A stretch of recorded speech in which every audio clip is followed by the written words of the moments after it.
Welcome to our channel. Today we how to uninstall our EV.com account integrations step by step clearly.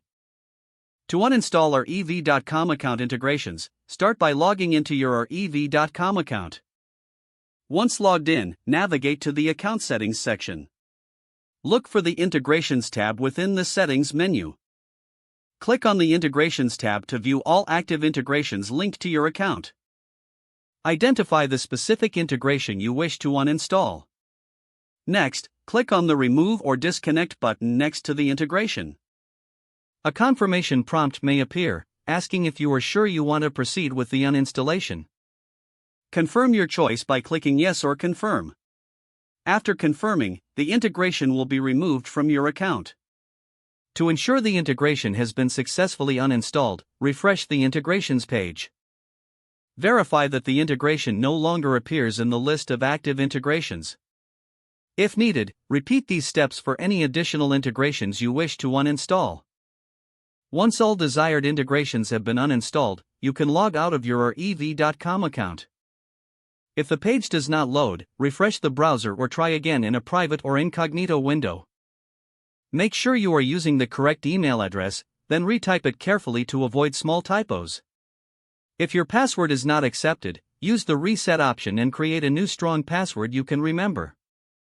Check your spam folder for verification or security emails, then complete any requested confirmation steps.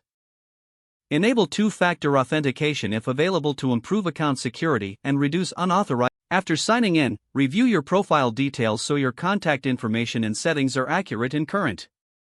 If you see an error message, note it down and try again after restarting your device and internet connection. Log out when you finish, especially on shared devices, to keep your account and payment information secure.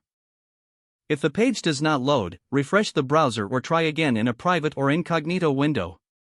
Make sure you are using the correct email address, then retype it carefully to avoid small typos. If your password is not accepted, use the reset option and create a new strong password you can. Check your spam folder for verification or security emails, then complete any requested confirmation steps.